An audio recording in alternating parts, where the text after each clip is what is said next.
What avoidants secretly want you to do during no contact, you're in no contact with an avoidant, and it feels like you're stuck in emotional limbo. Do they miss you? Do they even care? Here's the truth. Avoidants have unspoken expectations during this time, and if you play it right, you'll either reclaim your power or reveal their true intentions. Giving an avoidant real space during no contact is about far more than just staying silent or pretending you don't care. It's a psychological shift, one that requires you to detach, not just outwardly, but inwardly. Many people think no contact is simply a waiting game, where they stop texting but secretly hope their absence will be noticed. But avoidants have a radar for inauthenticity. If you're still emotionally entangled, checking their social media, rehearsing conversations in your head, or posting strategically to get a reaction, they'll sense it. And that undermines the entire purpose. Real space means removing your energy completely, not just your words. Avoidants pull away because intimacy feels overwhelming, and their instinct is to retreat when things get too close. If you remain emotionally present, even from a distance, they won't get the breathing room they crave. But here's the paradox. When you truly let go, that's when they start to feel the weight of your absence. It's not about punishing them or playing hard to get. It's about reclaiming your own equilibrium so that their silence no longer controls your emotional state. Think of it like this. If someone is used to you being the one who fills the silence, who reaches out after a fight, or who lingers in the background of their life, they never have to confront what it's like without you. But when you disappear, not dramatically, not angrily, just completely, it creates a vacuum, and nature abhors a vacuum. Avoidants may not panic right away. In fact, they might initially feel relief. But over time, if you don't reappear on their terms, curiosity creeps in. Why aren't they chasing me? Are they really moving on? That's when the mental real estate you occupy in their mind expands. The key is consistency. If you break no contact because you're anxious or lonely, you reset the entire process. Avoidants are observant. They notice patterns. If they see that your resolve crumbles after a few weeks, they learn that all they have to do is wait you out. But if you maintain true distance, no checking in, no accidental run-ins, no liking their posts, you force them to sit with the reality that you're not orbiting their world anymore. That's when the dynamic shifts. This isn't about manipulation. It's about self-respect. Real space means you're not waiting for them to change. You're not rehearsing what you'll say. When they finally text, you're living your life as if their presence or absence doesn't dictate your happiness. And that's the ultimate power move. Because whether they come back or not, you've already won. The most powerful thing you can do during no contact isn't just disappearing, it's visibly thriving in your absence. Avoidants have a subconscious radar for authenticity. If they sense you're just pretending to move on while secretly pining over them, it actually reinforces their avoidance. But when you genuinely redirect your energy into building a life that excites you, it creates psychological tension they can't ignore. This isn't about performative happiness or staging Instagram posts to prove how over it you are. Avoidants can spot that desperation from a mile away. What actually gets under their skin is when your growth appears effortless, when they notice you're not just keeping busy, but fundamentally evolving without them. Maybe you take up a new skill that changes how you carry yourself. Maybe you deepen friendships they didn't realize mattered so much to you. Perhaps there's a quiet confidence in how you no longer seek their validation.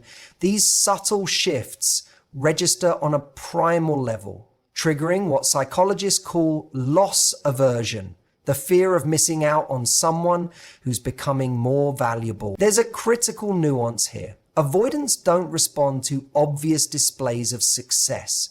Posting gym selfies or flaunting a packed social calendar often backfires because it reads as trying too hard. What works is demonstrating passive evolution. Changes so organic they suggest you're not even thinking about them anymore. When mutual friends mention how happy you seem, when they notice you've developed new passions, or when they observe you handling stress with newfound resilience, it disrupts their narrative that you couldn't cope without them. This creates a fascinating paradox. The more you invest in authentic personal growth, not as a strategy to win them back, but because you genuinely deserve it, the more you activate their attachment system. Avoidants are subconsciously drawn to partners who exhibit secure attachment traits, emotional independence, clear boundaries, and the ability to self-soothe. By becoming that person, you either inspire them to rise to your level or reveal their inability to meet you there. The magic happens in the mundane details they weren't expecting. That you finally took the cooking class you always talked about. That you seem lighter in group settings. That you're no longer anxiously awaiting their crumbs of attention. These unconscious observations accumulate until the avoidant faces an uncomfortable truth. The person they took for granted is becoming someone they might actually have to fight for.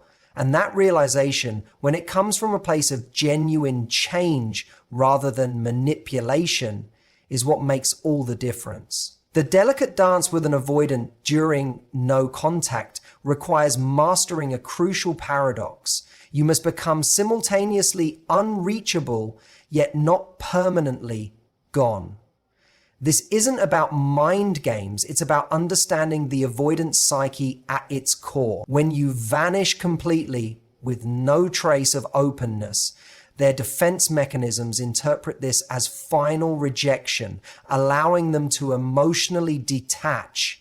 But when you leave just enough ambiguity, a door slightly ajar, though never held open, it activates their deepest attachment fears in a way that pure silence cannot. Avoidants operate on a primal fear of engulfment, balanced against an equally powerful terror of abandonment. Our goal isn't to trigger their abandonment panic through dramatic disappearances, but to create what psychologists call optimal frustration. Enough space for them to miss you, yet enough subtle presence to prevent total emotional disengagement. This explains why those who handle no contact with graceful indifference see better results than those who either chase or ice their avoidant out completely. The art lies in becoming like the horizon, always present yet never graspable. Consider how avoidants process connection. Where anxious types fixate on constant contact, avoidants subconsciously monitor for signs of independence in their partners. When you abruptly cease all contact while radiating bitterness, they file you under needy in their mental Rolodex. But when you withdraw with quiet confidence, perhaps occasionally interacting in neutral social settings without to emotional charge, it disrupts their expectations. They anticipate either desperate pursuit or angry withdrawal. What disarms them is calm, self-assured distance. The critical nuance emerges in how you handle any eventual reach out. Most ruin no contact by either ignoring their message, which reads as punitive, or responding with overflowing enthusiasm, which feels engulfing. The sweet spot? Warm but brief responses that demonstrate emotional stability without guaranteeing future availability. A simple "good to hear from you, hope you're well" communicates you're unfazed by their absence, planting seeds of doubt about their assumed control over the dynamic. This measured approach forces them to confront an uncomfortable question. If I want more, will I have to be the one to step forward? What makes this strategy so effective is that it mirrors back to the avoidant their own behavior while maintaining the moral high ground. You're not playing hard to get, you simply became someone worth pursuing. By refusing to either chase or permanently withdraw, you create the exact tension that motivates avoidants to close the distance themselves. They may not come rushing back immediately, but you fundamentally altered the power dynamic in a way that lingers in their subconscious long after no contact ends. The most transformative shift you can make during no contact isn't about changing their behavior, it's about rewiring your own attachment system. Avoidants have an almost sixth sense for detecting anxious energy, and nothing pushes them away faster than feeling like someone else's emotional stability depends on them. When you use this separation to genuinely work on your attachment wounds, you create an energetic shift that's palpable even from a distance. It isn't about pretending to be secure, it's about developing the self-awareness to recognize when you're operating from fear rather than love. True attachment work goes deeper than surface-level coping strategies. It means examining the childhood roots of why abandonment triggers you so intensely. It involves practicing self-soothing techniques until they become second nature, so you're not relying on your avoidant partner to regulate your emotion. When you start setting boundaries not as punishment but as an act of self-respect, something remarkable happens. You emit a different vibrational frequency. Avoidants may not consciously understand why they feel drawn back, but on a primal level, they recognize when someone has stopped seeking their validation to feel whole. The irony is that avoidants are often most attracted to partners who don't desperately need them.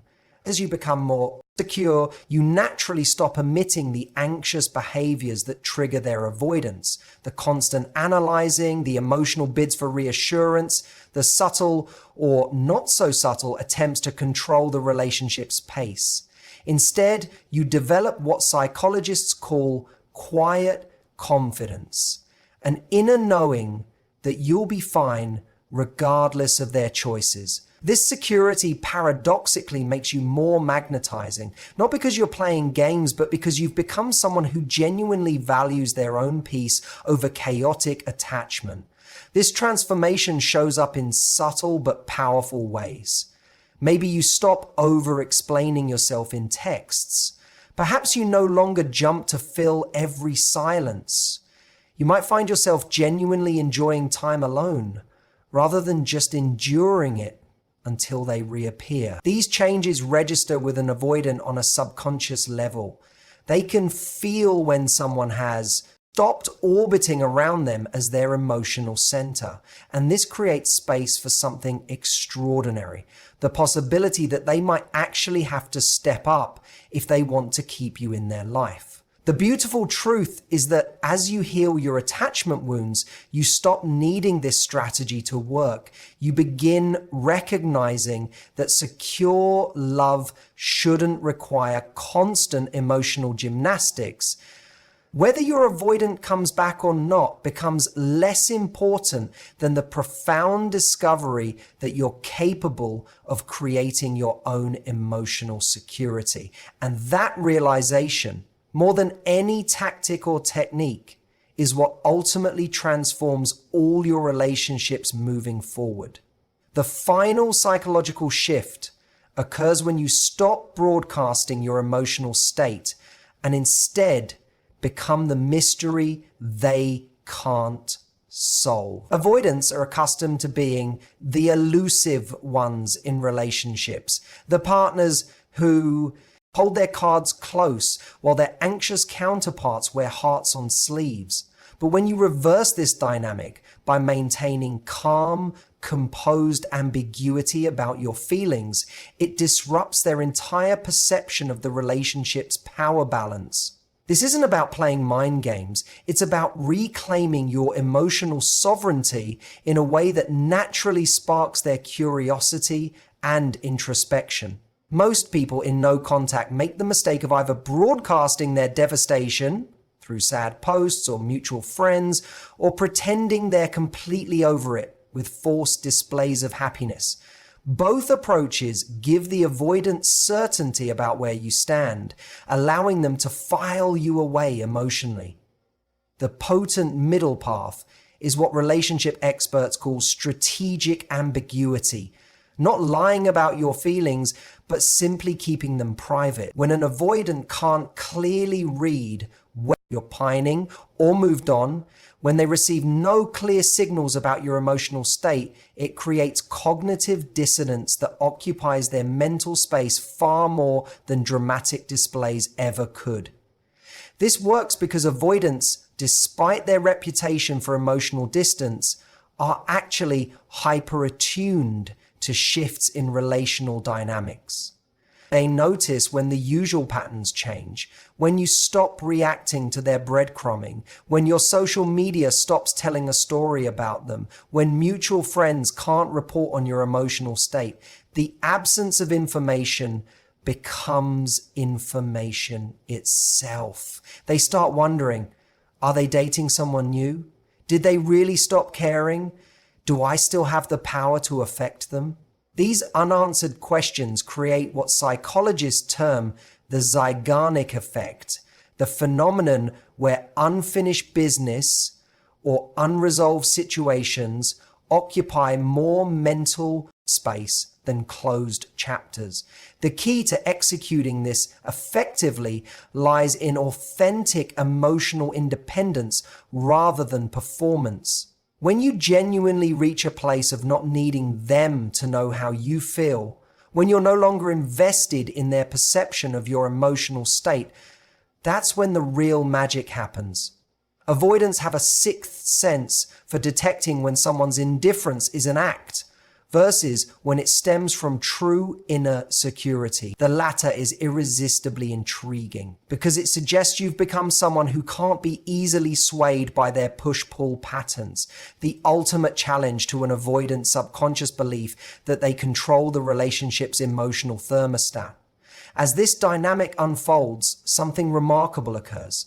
The avoidant begins experiencing the very vulnerability they typically avoid. Without clear signals about your feelings, they're forced to sit with uncertainty, the very discomfort they usually inflict on others. This role reversal often becomes the catalyst for genuine self-reflection, creating the possibility for real change in the relationship dynamic should they choose to re-engage. But by this point, you may find you've outgrown the need for their validation altogether, the ultimate victory in the no-contact journey.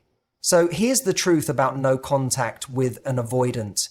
It's not about waiting for them to change. It's about you changing, how you see yourself, how you hold your boundaries, and what you decide you'll no longer accept. Whether they come back or not, you win.